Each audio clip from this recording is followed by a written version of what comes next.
So this is day 2. It's May 21st, and we are picking up where we left off yesterday in the same notes packet.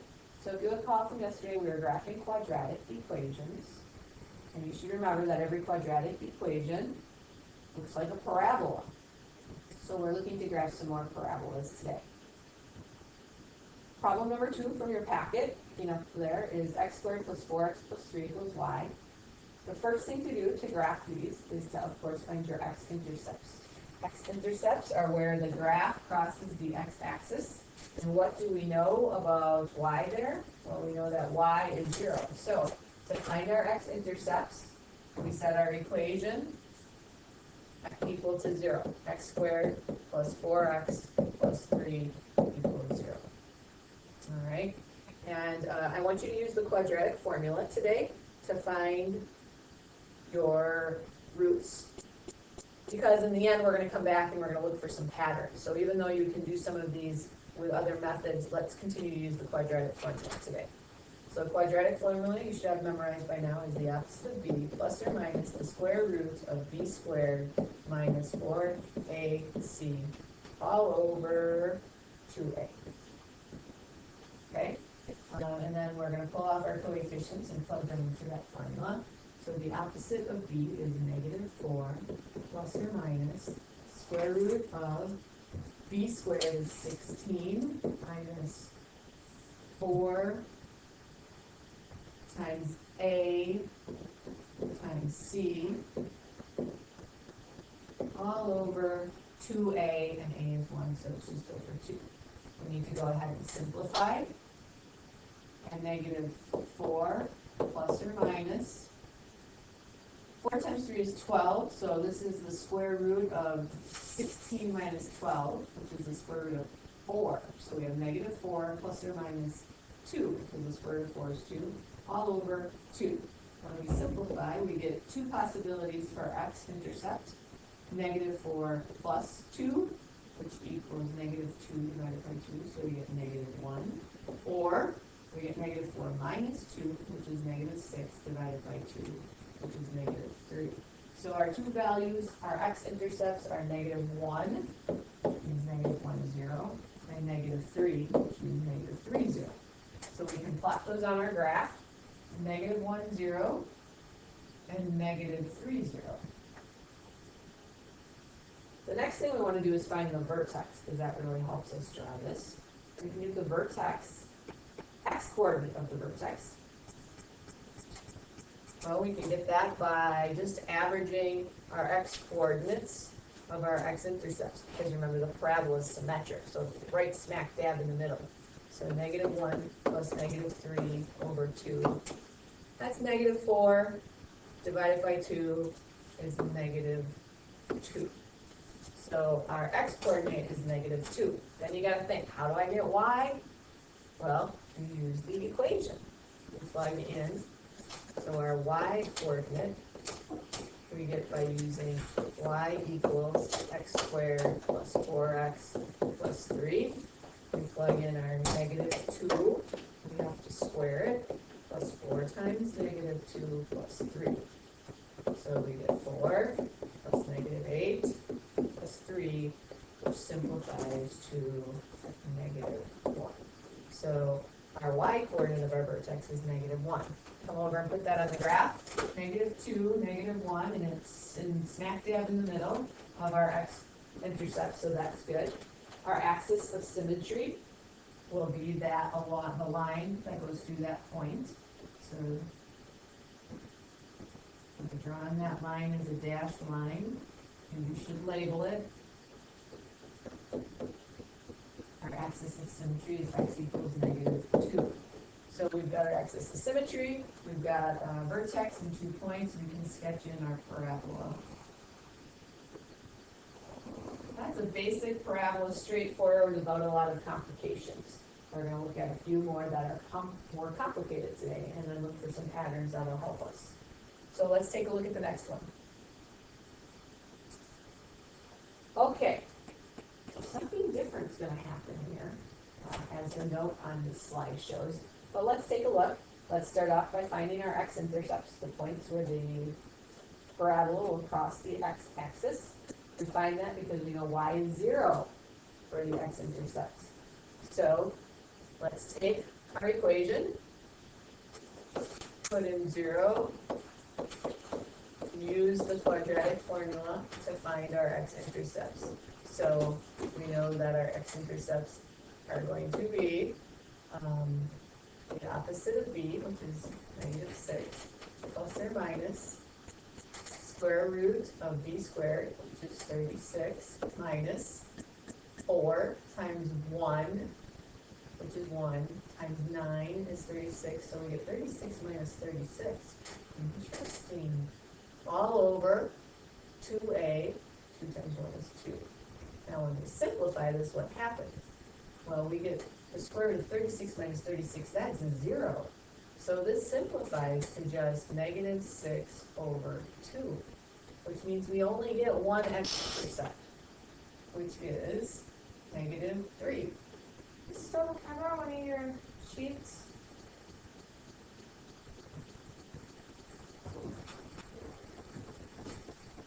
Okay, so we know our x-coordinate of our x-intercept is -3, and there's only one of them. So that's kind of interesting.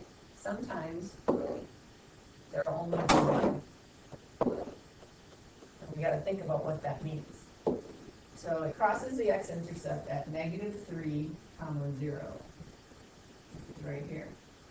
Well, if it's only crossing at one point, that must mean that that's the top or the bottom of the parabola. That's the vertex. So our vertex is the same as our x-intercept when we only have one. It's -3, 0. And our axis of symmetry is through that point. So our axis of symmetry is x equals -3. Okay? Well, we gotta have some more points to get the shape of a parabola, because it is a parabola. Well, how do we find a point? One good way to do it always is to just pick a value of x and solve for y, and you can get an xy pair. So, students often suggest in this situation, because it's easy math, why don't I do x is 0 and find out what y must be? So, let's do that. Let's find out what y is when x equals 0. Put 0 into your equation, you get y equals 0 squared plus 6 times 0 plus 9. That's 0 plus 0 plus 9. So when x is 0, y is 9. We get the ordered pair 0, 9 on our parabola. Which is way up here. All right? But we need another point. So let's make sure we use the idea that these parabolas are symmetric. So if I have this point over here, it would make sense to check for the point that's on the exact opposite side of it, which I would expect to be, you know, if I go here to the axis of symmetry, I would expect to find a point 1, 2, 3 units out. So there we have a value of x equals -6. Let's try that and look for our point there.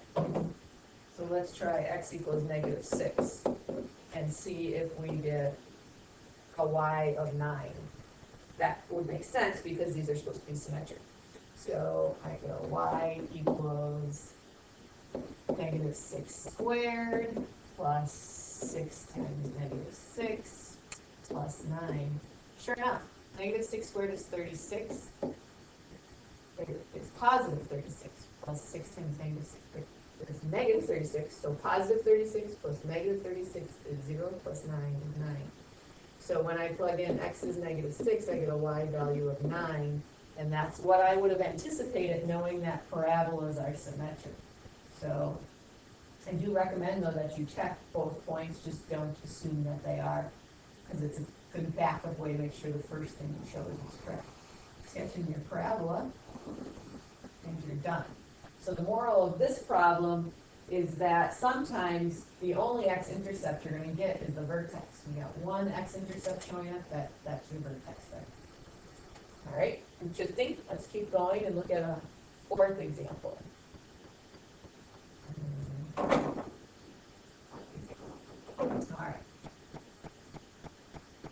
So something a little bit different is going to happen in this one. We're trying to show you lots of varieties of the parabolas you can get. Remember yesterday we talked about how you can predict if a parabola is going to open up or down. You should notice when you look at this equation, what's going to happen. The coefficient on the quadratic term is negative, so that means I'm going to predict my parabola is going to go open up down this time. But let's figure it out by going through the process, finding those x-intercepts first. We know that y is 0 on the x-axis, so we're going to set our equation equal to 0. And we're going to find our roots where x is, where y is 0. So I'm using the quadratic formula again today. I'm going to get that my x values, get the opposite of 8 plus or minus the square root of b squared, which is 64, minus 4 times negative 2 times negative 5, all over 2 times negative 2, which is negative 4. This is a lot of signs in here. This is where kids start to have issues, so just be really careful with all of that. Simplifying to get negative 8 plus or minus the square root of 64. Negative 2 times negative 5 is positive 10. Positive 10 times 4 is 40, so it's 64 minus 40 under the radical, all over negative 4. I'm going to simplify one more step, and I'm going to get negative 8 plus or minus the square root of 24 over negative 4. Now at this point, right away, you should recognize, well, 24 is not a perfect square, so that means I'm going to have an irrational square root here. The directions in this situation say round to the nearest 10th, so I'm going to get out my calculator, and I'm going to go ahead and punch that in and find out my two possible x's. I recommend if you get more efficient with the calculator, you just do this whole keystroke all at once. So go ahead and take a second to do that.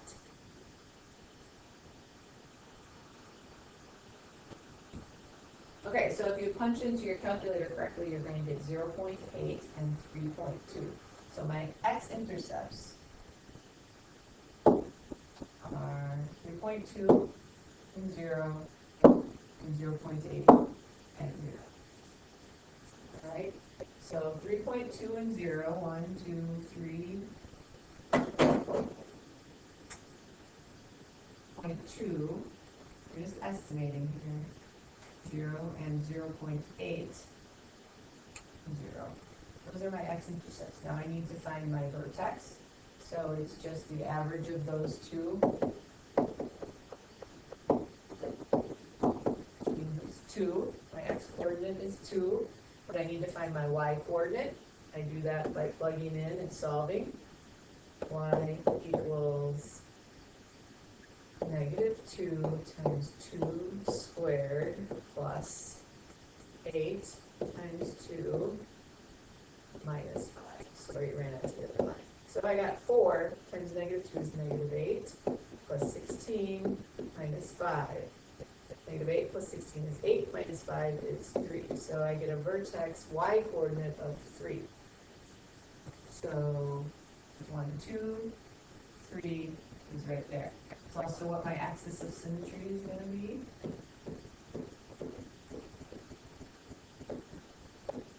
X equals 2, my axis of symmetry. Okay, so now I can draw in my parabola. And just as predicted, it is opening downward this time because of that negative quadratic coefficient.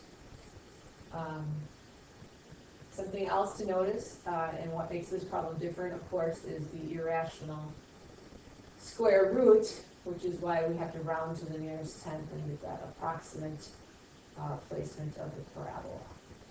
So that was the other thing to look at today. All right, now I don't think I have a fifth problem here, but we're going to first, we want to tie some ideas together here. So one question that we really want you to think about is, does the x-coordinate of the vertex appear anywhere in the quadratic formulas you saw for the x-intercept? The answer is yes, it does, and that can be really helpful in certain situations. So let's go back and look at this. So on this page, right, my x-coordinate of my vertex is 2. And the question I'm asking, do you see a 2 in any form showing up in your work over here with the quadratic formula? So positive 2, where might it be coming from in there? Before you make any decisions, let's go back and look at another one. Here's another one we did. Here, the vertex x-coordinate is -3. Look up here in our quadratic work. Do you see that -3 showing up anywhere in your quadratic formula? Starting to see a possibility? Let's go back one more and look here. Here our vertex x-coordinate was -2. Is it showing up anywhere down here in this work? And by this point, most kids go, oh, -4 divided by 2, that first part over there, that is -2. Is that true in all of them? Well, here, that -6 divided by 2 is -3. And here, -8 divided by -4 is +2.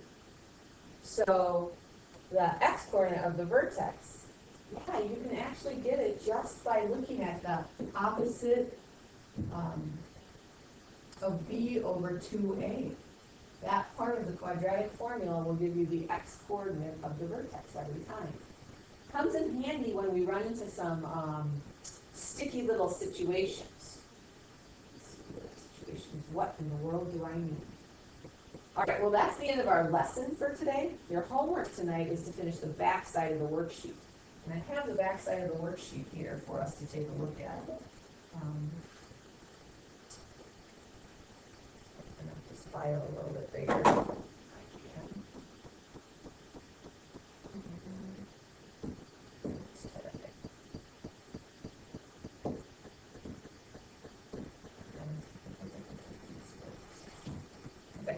Try to open up the worksheet again. I want to maximize it. I can't. All right. Well, let's work with it like this. Here's the back side of the worksheet. So you're going to do this. These 3 and 4 should seem similar to the ones we just walked through. A couple of things are going to happen that we just saw happen. Number 5, though, presents an even more interesting situation. There it is, right there. Okay. Look at this problem. Okay. When we take a look at this problem, watch what happens. Here's number 5 buried in here. This is your number 5 on your worksheet. 3 and 4 should go pretty smoothly for you. When you get to number 5, you take the same approach. You're going to set this equal to 0 to find your x-intercepts, right? So we'll get -3x squared plus 6x minus 4 equals 0. And we're going to use our quadratic formula yet again. And we know that our x-intercept values will be the opposite of b, which is -6, plus or minus the square root. B squared is 9. Minus 4ac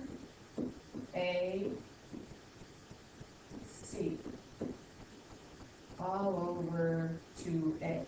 We'll simplify that.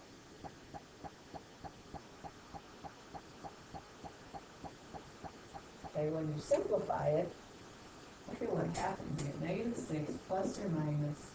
We get 9. By the way, messing on me here when our word document did that, but -3 times -4 is +12 times 4 is 48. So you get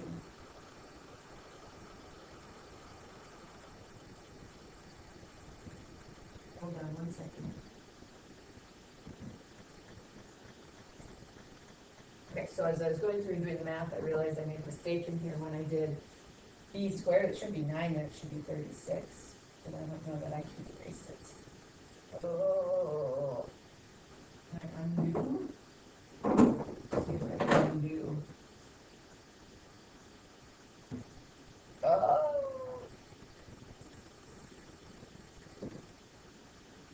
23. Okay, so I'm having all kinds of issues with the technology and everything. We need to get through this.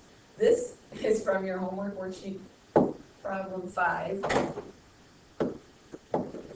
And I made a mistake in my quadratic formula. So let me just get this correct quick. In the quadratic formula, we end up with -6 plus or minus the square root. B squared is 36. That's where I made my mistake before. Minus 4ac.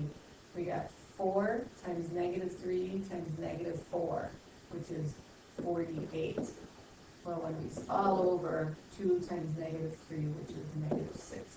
Well, when we look at this right away, you should be like, well, that's weird, because you get a square root of -12 in there. And you know that there's not a real number factor times itself that gives you -12. That's an imaginary number in there. Basically, that tells us that there are no x-intercepts to this homework problem.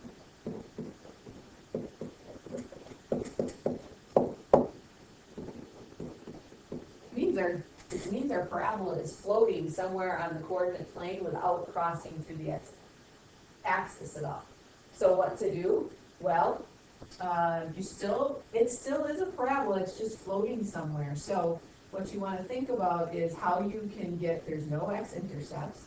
You want to think about how you can get the vertex.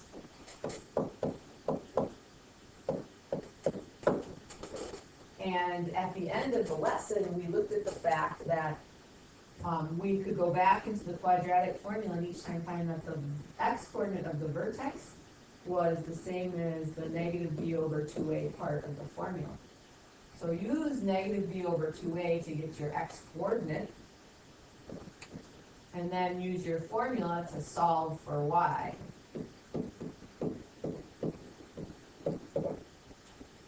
Once you have your vertex, then you can go search for any other 2 points.